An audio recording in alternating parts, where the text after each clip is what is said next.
pemirsa, apa kabar? Info Dunia Sepekan kembali hadir dengan sejumlah informasi menarik dan unik dari berbagai penjuru dunia. Bersama saya Luis Ayu dan simak informasinya untuk Anda.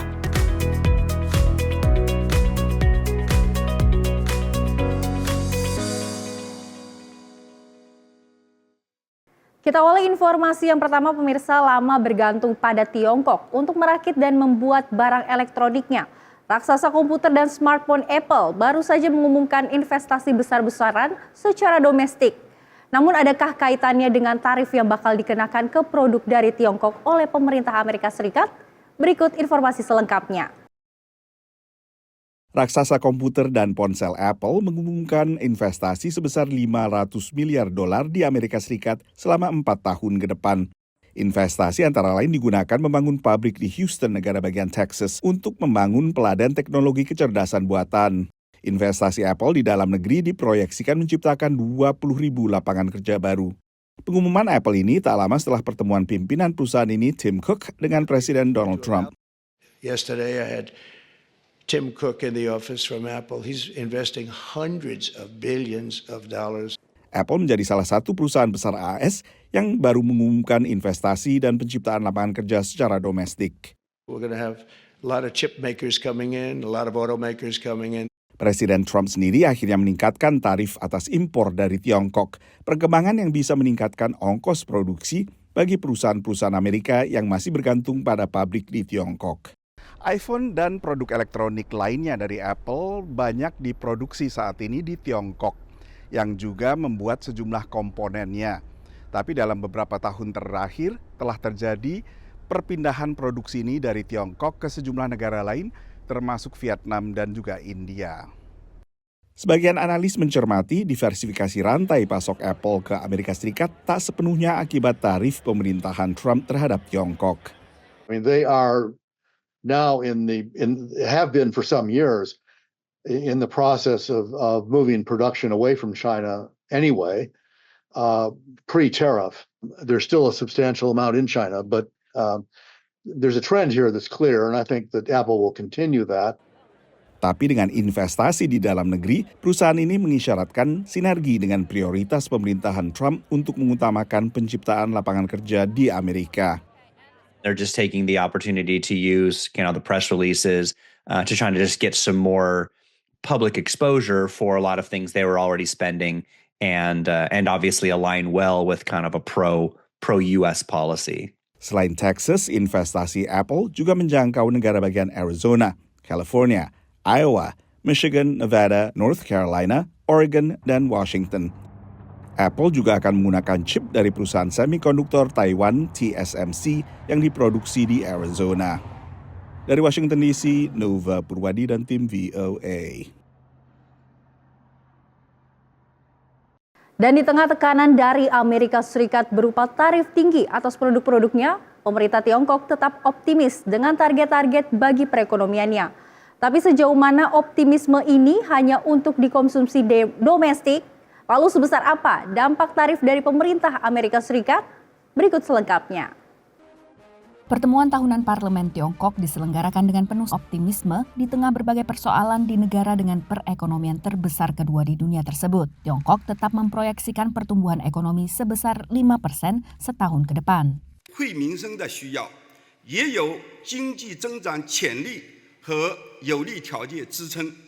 Pertemuan kali ini dibayangi tarif baru dari pemerintah Amerika Serikat di bawah Donald Trump. 美国应该复盘一下，你们从这些年的关税战、贸易战中得到了什么？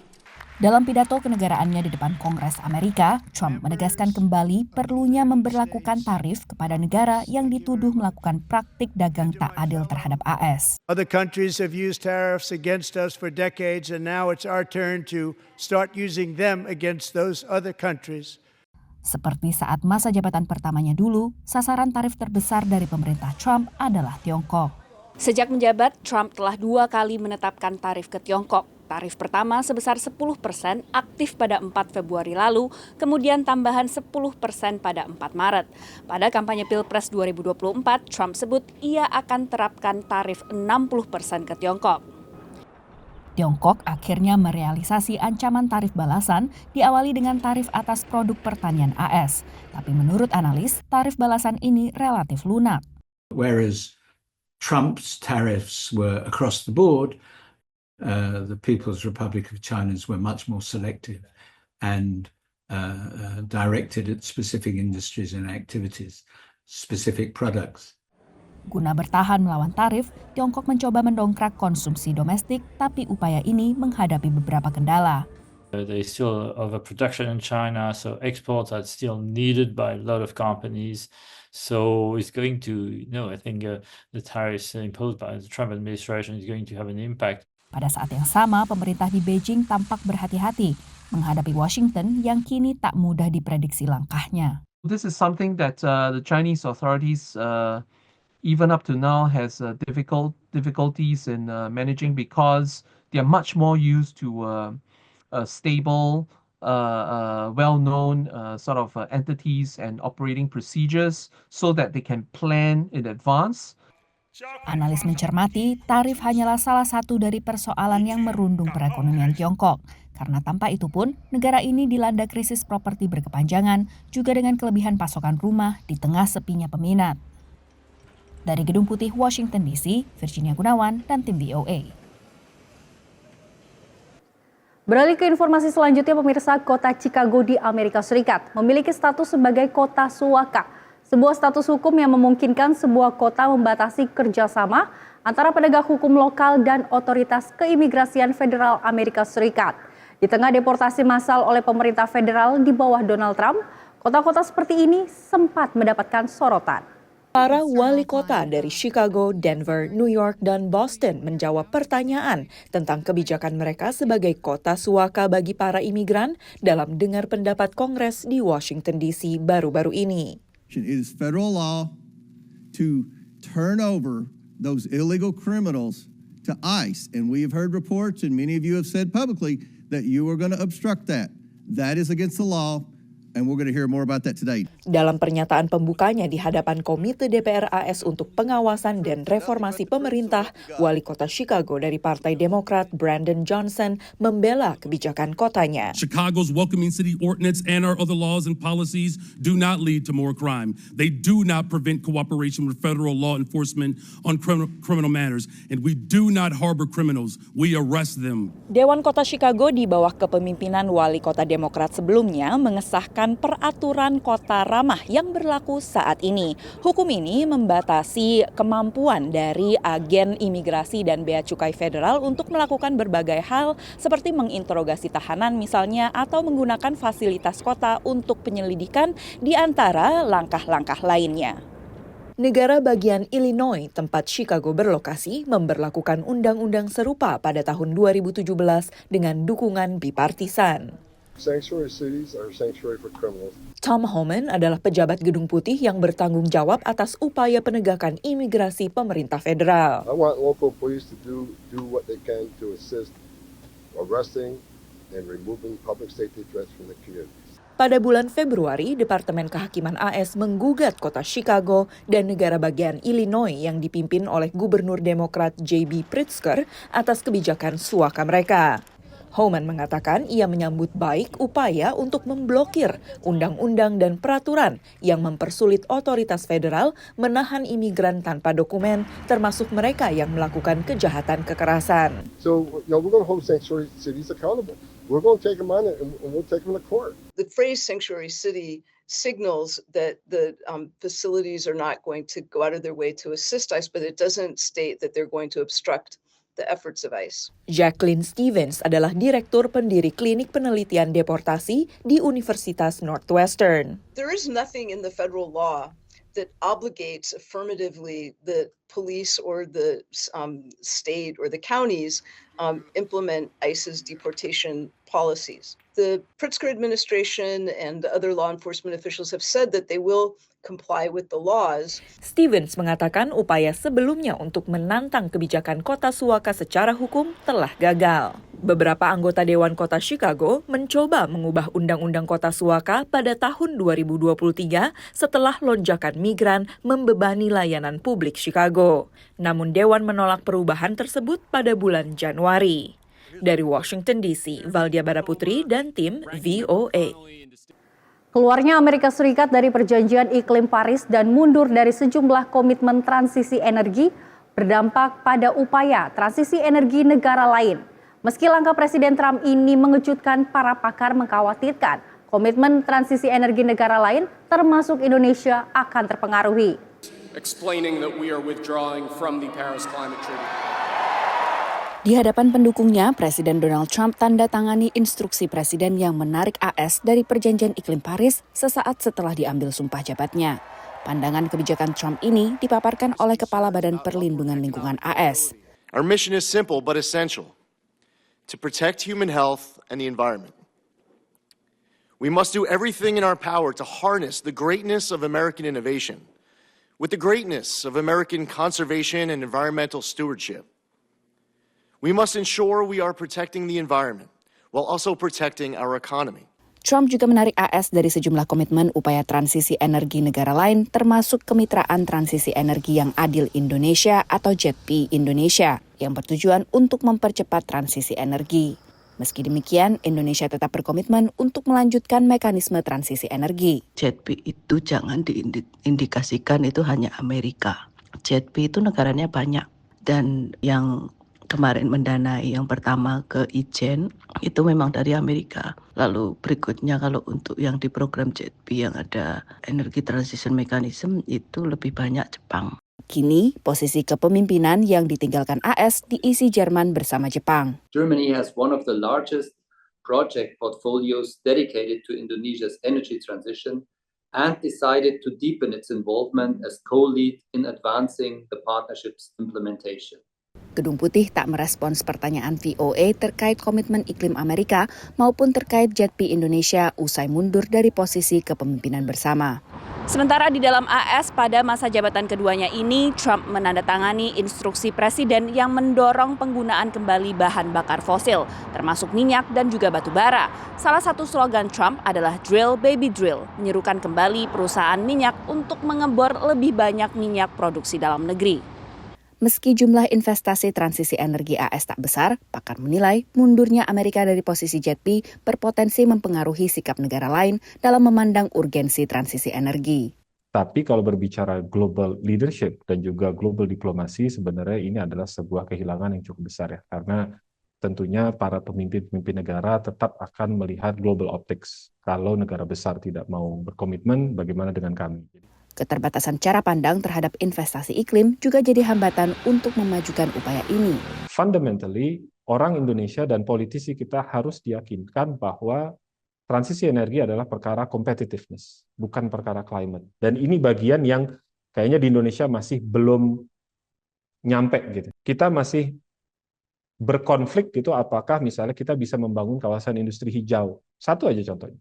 Kita tidak sadar bahwa kalau ada perusahaan misalnya Samsung, Hyundai dan sebagainya mau bangun pabrik, mereka minta green energy dan mereka nggak bisa dapat, mereka pindah ke Malaysia. Data Sekretariat JETP Indonesia menunjukkan hingga Juni 2021 terdapat sekitar 281,6 juta dolar yang sudah didistribusikan ke 40 program yang dikelola 5 institusi keuangan dan 8 badan pelaksana. Dari Washington DC, Virginia Gunawan, Rifan Dwi Astono, dan tim VOA.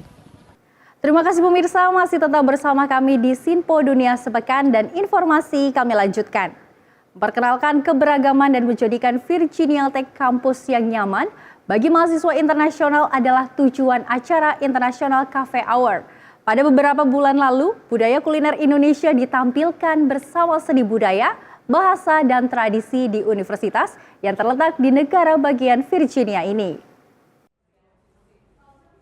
It inspires curiosity, which is one of our logos and mottos here at Virginia Tech. Menumbuhkan rasa keingintahuan memang menjadi salah satu tujuan acara 51st International Cafe Hour featuring a taste of Indonesian culture di Virginia Tech, salah satu universitas dengan jumlah mahasiswa terbanyak di negara bagian Virginia. It has really helped students celebrate their culture, and it is truly a bridging event because 55% of the folks that attend these events our non-international students. And I think the more that we can celebrate them and help the students here feel at home, I think, there's a greater understanding. Fauna Zuat adalah asisten Direktur Cranwell International Center yang mengorganisir program dan layanan untuk menjembatani mahasiswa internasional dan juga non-internasional di universitas di kota Blacksburg ini. Bekerja sama dengan kantin mahasiswa dan organisasi Persatuan Mahasiswa Indonesia atau PERMIAS, makanan dan minuman khas Indonesia disajikan kepada pengunjung yang datang. And then we get their home recipes. They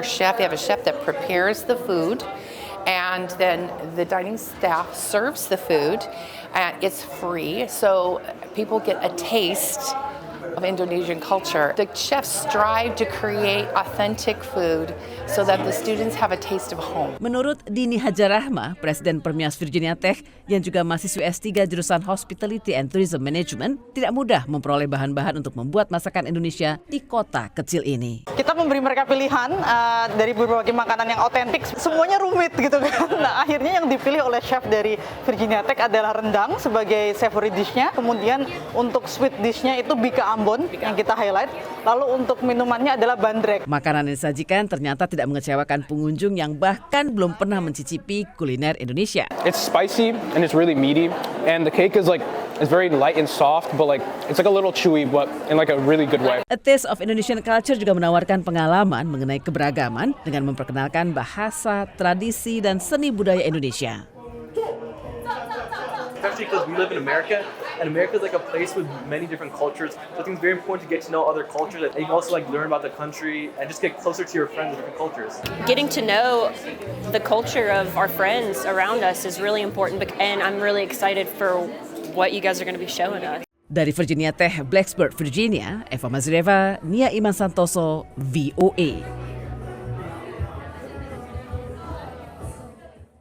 Informasi selanjutnya pemirsa, seorang petani di negara bagian Kerala, India memperkenalkan kambing dari peternakannya yang bernama Karumbi, di mana secara ukuran merupakan kambing terpendek di dunia dengan hanya tinggi mencapai 40 cm atau 16 inci. Seorang petani di negara bagian Kerala, India menunjukkan kambing hadiahnya bernama Karumbi. Karumbi sendiri merupakan kambing pygmy Kanada yang diakui sebagai kambing terpendek di dunia yang masih hidup melalui Guinness World Records. Adapun kambing kerdil asal Kanada ini memang memiliki tubuh kekar dan tubuh kecil secara genetik, di mana Karumbi juga berukuran panjang yang hanya mencapai 13 inci, di mana petani tersebut menyebut kambing normal tumbuh hingga mencapai 120 cm panjangnya. Itu basically Canadian pygmy എന്ന് പറയുന്ന പിഗ്മി ഗോട്ടാണ്. ഇത് ഒരു 4 years ആയിருக்கு. ഇങ്ങ 50 years മുன்னாடி വാങ്ങിയിருக்கு. ഇത് ഇങ്ങ ഇവിടെ വീട്ടിലുണ്ടായ കുട്ടിയാണ്. ഇപ്പോൾ നൗ പ്രഗ്നന്റ് തന്നെ. 3 months പ്രഗ്നന്റ് തന്നെ. അവളുടെ ബേബി ഇവിടെ ഇരിക്ക്. ഇവളുടെ ഫസ്റ്റ് ബേബി ഇവിടെ ഇരിക്ക്. അവൾക്ക് Dari Jakarta, tim redaksi Sinpo TV. Pemirsa, beberapa relawan di kota Johannesburg, Afrika Selatan menyiapkan hidangan buka puasa bagi puluhan ribu orang di kota tersebut. Tidak tanggung-tanggung, mulai dari peralatan masak hingga bahan-bahannya pun dipersiapkan secara besar-besaran. Para relawan telah bekerja tanpa lelah untuk menyiapkan sup halem sebanyak 7.800 liter yang bertujuan untuk memberikan makan ribuan orang yang membutuhkan selama berbuka puasa secara besar-besaran saat umat Islam di seluruh dunia menjalankan bulan suci Ramadan.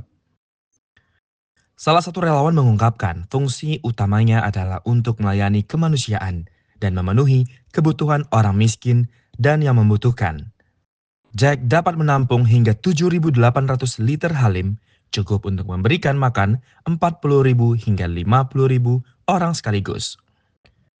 Bagi banyak orang di masyarakat, makanan ini merupakan penyelamat selama bulan suci Ramadan. So what we do, we cook the dal only, the rest of the ingredients like the chicken and the masala and the onions and things, we braise it in the big deck. So only thing what we do here is boil the dal and put the dal, add the dal, because our dal takes long to boil, you see. Dari Jakarta, tim redaksi Sinpo TV. Dan pemirsa, informasi tadi sekaligus menutup jumpa kita pada edisi kali ini. Tetap saksikan Sinpo Dunia Sepekan hanya di Sinpo TV. Saya Luisa Ayu mewakili kerabat kerja yang bertugas. Pamit, terima kasih dan selamat berakhir pekan.